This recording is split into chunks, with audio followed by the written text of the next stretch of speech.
how you've seen this massive outpouring of grief from the Pakistan army for these terrorists, and that the MEA very fittingly has said exposes really what Pakistan stands for and how they consider these terrorists to be heroes. That's the kind of hero's farewell they received in these funerals as well, Gaurav. Well, imagine a wreath being laid on behalf of the Pakistan Army Chief Corps Commander of Bahawalpur being present at the funeral of a terrorist, wreath being laid on behalf of the Lahore Corps Commander for terrorists of Lashkar-e-Taiba at Buridke. It just goes on to show that terrorists and Pakistan Army, they're just the same. They're brothers, just wearing two different uniforms at times. And often Pakistan Army soldiers have worn these, salwar kameez of terrorists and come into our country. That's also been done in the past, sadly. But, Akshita, the massive escalation by Pakistan, sending in their missiles and drones to target 15 different locations in India, that's huge escalation by Pakistan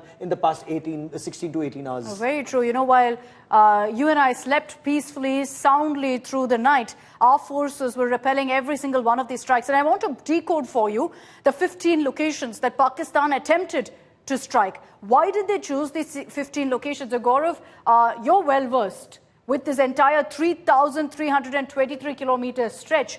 Let's take it one by one. The first site where there was an attempt to target was Srinagar. Why Srinagar?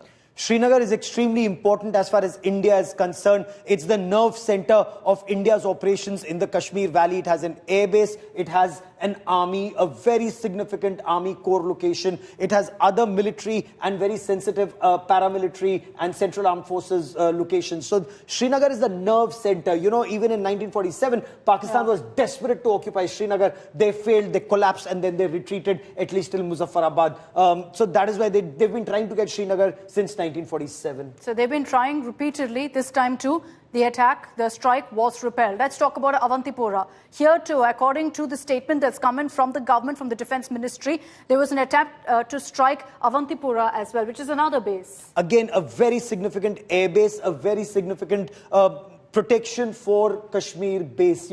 These are very, very significant bases in Jammu and Kashmir. And Pakistan knows if it wants to, they want to take over Jammu and Kashmir. That's been their reason of existence since 1947. So every chief looks at himself as either Muhammad Ali Jinnah or General Ziaul Haq or Muhammad bin Qasim, that they want to take over Indian territory by force, and Srinagar is repeatedly on their radar. So Srinagar, Avantipora, these are the two locations in Jammu and Kashmir where there were attempts to go ahead and fire missiles. We understand drones and missiles were used by Pakistan.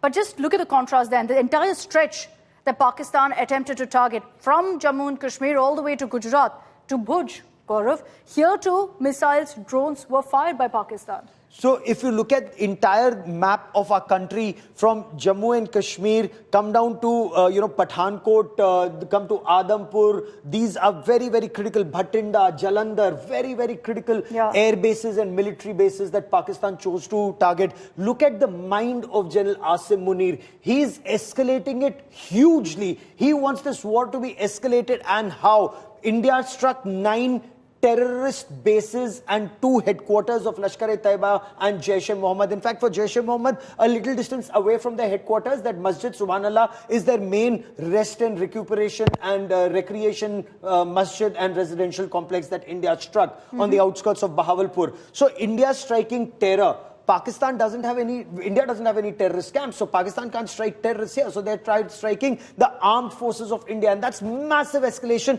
That too from Jammu and Kashmir all the way down to Gujarat. Correct. So through J&K, through Punjab, through Rajasthan, through Gujarat. Massive escalation by General Asim Munir. This man is very dangerous for Pakistan. And while we did precision strikes on terror launch pads, what Gaurav said about them attempting to target our armed forces, them targeting civilians too. We've been seeing that along the border as well. So Bhuj, you've seen it. In Rajasthan too, you see several locations. There's a frontline fighter airbase. At Uttarlai. In Uttarlai, where again, we've seen an attempt to fire missiles and drones in several locations in Rajasthan. Let's quickly play that out. You have Uttarlai, You have Falodi. You have Nal. Nal again is a very significant air base. And you know, why do you have these bases right at the front line? Because this is virtually like a staging camp for operations that need to be undertaken off when your aircraft are, after striking, they're returning, they can come here to these bases, frontline bases, that your defensive and offensive capabilities. Of course, this is from in earlier times. Now you have aircraft and your mid-air refuelers, they can take off from anywhere in the country and go anywhere across the country. But Pakistan targeting the entire front line of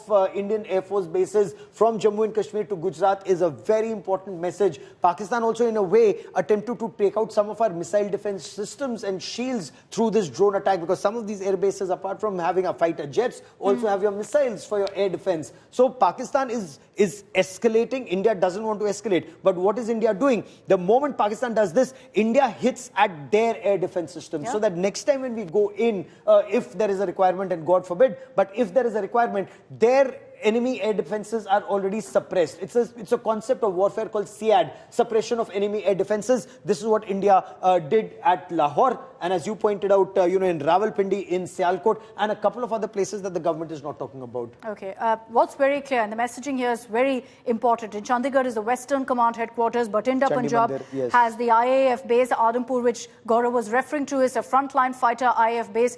That list goes on. There are 15 places, several of those in Punjab, by the way, that you see, including Pathankot, which already, of course, was targeted by Jaish-e-Mohammed as well. Absolutely right. And in Jammu, the IAF base, ME base, all of these were targeted. Let me just highlight here that the moment Pakistan scales up, they're escalating, assuming perhaps that there won't be any retaliation from India because we've done Operation Sindoor, we've targeted these terror camps. But that's not the message here. The message is, if you target us and if your mission is unsuccessful, doesn't mean we won't hit back, Gaurav. Absolutely. And hit back is not to escalate, but to send across a message to Pakistan.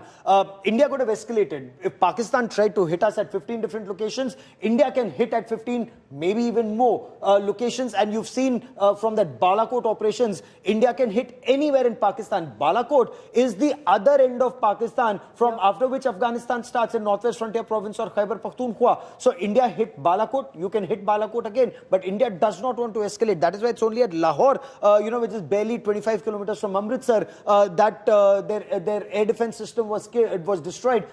Of course, quite close to the core headquarters. So the signaling is very clear. India is still signaling. Pakistan is trying to destroy some of our bases. You know, as the government put it, non-escalatory response is what we're looking at.